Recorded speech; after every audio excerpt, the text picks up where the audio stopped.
This is Tall Tale TV, your podcast for sci-fi and fantasy short stories. The Student from Xenor, written by John Mara, narrated by Chris Herron. And begin, the SAT proctor says, and settles in for a 2-hour nap. 5 minutes later, Gyro stirs the proctor awake and hands her his test. "You're done already, Einstein?" she says. "Would have been done sooner, ma'am, but this archaic pencil-based technology, filling circles and all, slows me down." "Back to your seat, smart aleck," the proctor mutters. "You can't leave now." Gyro returns to his desk, the one in front of Spike, the 300-pound captain of the football team. Only a freshman, Gyro showed up for the October SAT session anyway, for a few minutes of mental calisthenics. And now he's stuck here.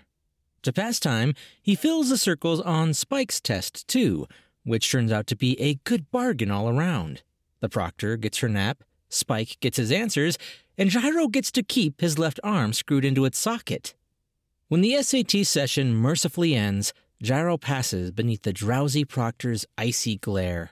He heads across the hall to the Tech Prep's banquet hall, filled with round tables for this fall's Parents' Weekend Luncheon. Every year, the headmaster loosens up the parents with a playful wager. He'll send the entire student body on a Bermuda junket if the school's brightest freshmen can solve a near-impossible math problem. He's never paid up, but this year, Gyro has the student body abuzz. Up on the dais, the headmaster wades through his mind-numbing welcoming comments as the parents crane their necks in the direction of the kitchen. The crowd perks up, though, once the headmaster reveals Gyro's challenge on the overhead projector.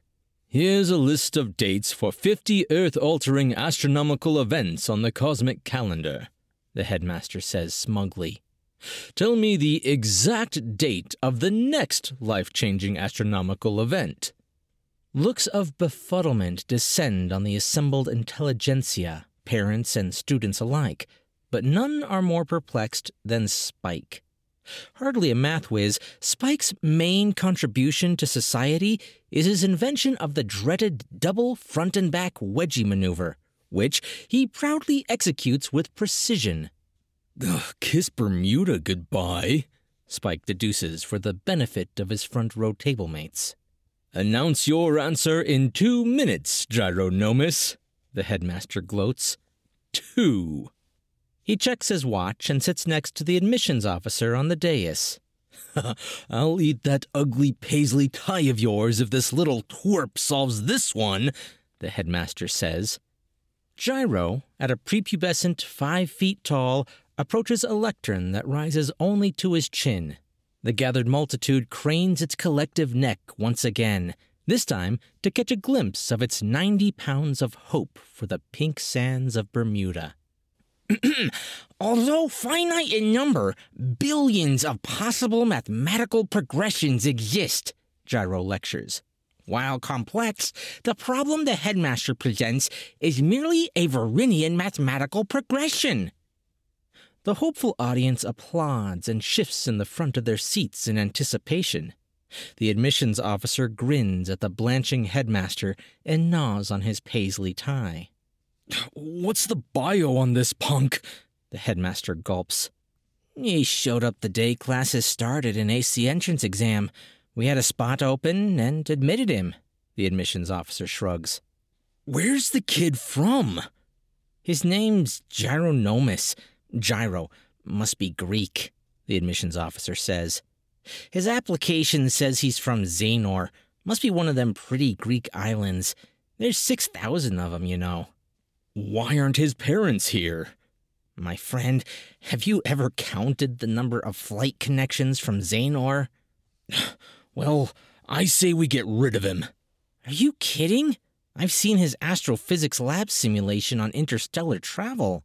"So what?" "He's a shoo-in for the Intel Science Award. Gyro gets the prize, Tech Prep gets the prestige." But Bermuda is the only prize the crowd is thinking about on this autumn day. Gyro continues. And the Varinian mathematical progression tells us that the next Earth-altering astronomical event will occur on next March on... The headmaster checks his watch. Whoa! Not so fast, young man. Maybe he can run out the 2-minute clock and save his personal fortune. He freelances. Tell us, Gyro, what world problem would you like to solve? Is this a beauty pageant now? Spike says, a bit too loudly. Gyro glances at Spike, and at Cindy, the girl sitting next to him. She subconsciously twirls her hair. At 5 feet tall herself, and with a perfect SAT score, Cindy may have finally found her match, both vertically and academically. He's kinda cute, Cindy tells Spike. And smart, too. To Gyro, Cindy is the noblest of all female creatures, a senior. Headmaster, I would like to prevent Earth's destruction, the next and final Earth-altering event projected by the Varinian progression. How nice. The gravitational pull of a black hole will swallow Earth and the entire galaxy next March. Astrophysicists are aware of the black hole, but don't consider it a threat. The kid's a one-man Mensa meeting, one parent whispers to her husband. He's rather funny, too, although in a dry sort of way. That's because they use Einstein's theory of relativity to calculate the black hole's gravitational pull, and Einstein's equations are flawed. Einstein leaves out an extraneous force. We're doomed. Luckily for Earth and the human race, the fix is quite simple. This is going well, the headmaster thinks as he stands behind Gyro at the lectern. 30 seconds left, and still no answer. But then the headmaster notices a scar behind Gyro's collar at the base of his hairline. He leans in for a closer look. No, it's not a scar. It's a seam, a flap of some sort. He'll investigate it later. From inside that seam, Gyro hears, "Whoa, Gyronomus, not yet!"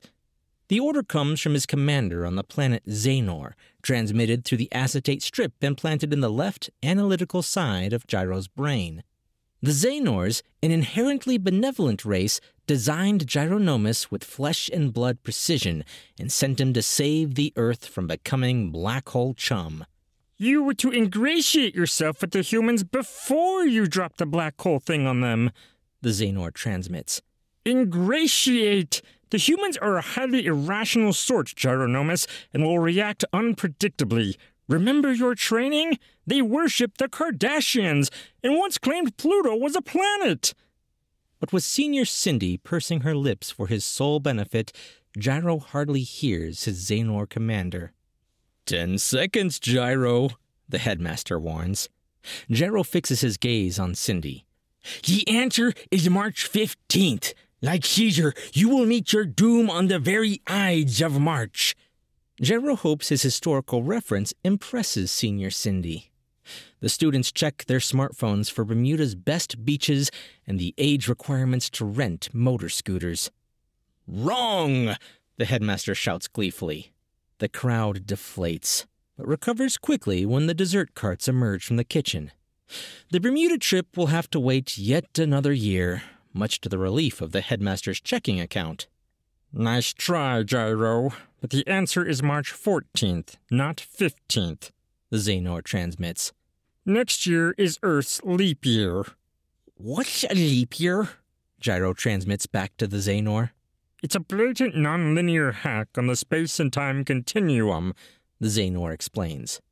The humans can't accurately measure a simple elliptical turn around their sun, so they add 1 day to their calendar every 4 years.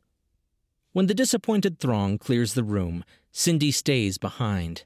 Her 4-year love drought at Tech Prep just might be over. Feelings of the flesh and blood variety well up in Gyro, the very kind of flawed human emotion the Xenors wanted to prevent in their earthly redeemer. That's why they installed a second strip over his hypothalamus, this one to block emotional response.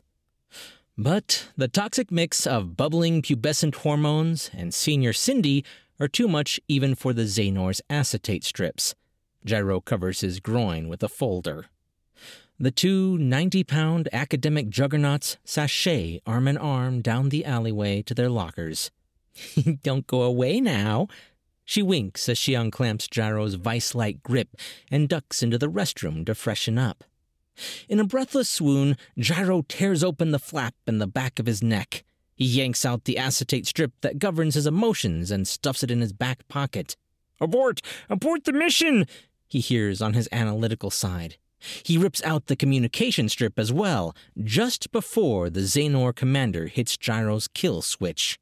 "Ah, humanity," Gyro declares, and monitors new developments behind his folder. "I'll tweak that black hole mess next March," Gyro in his hormones reason. "It's time to live like a human." The hallway begins to rumble, and Spike turns the corner, fuming. "The SAT proctor says I cheated, you little dweeb," he says to the darkened little form cowering in his massive shadow. As penance, Spike grabs Gyro by his shorts and executes with perfection his signature double front and back wedgie maneuver. With makeup newly applied, the love-struck Cindy finally emerges from the restroom. But there will be a short delay in commencing Gyro's fully human experience. For now, Earth's salvation dangles by his suspenders up high on a hallway flagpole, pining for senior Cindy down below with a one-eyed love stare through the vent flap of his tighty-whities. John began writing fiction this summer beside a serene New Hampshire lake after years of writing business articles inside a stale New York cubicle. He writes with the creative input of his wife, Holly. They never fail to attract mortified glances when they discuss plot structure in restaurants. John's short stories are already published or forthcoming in 8 markets.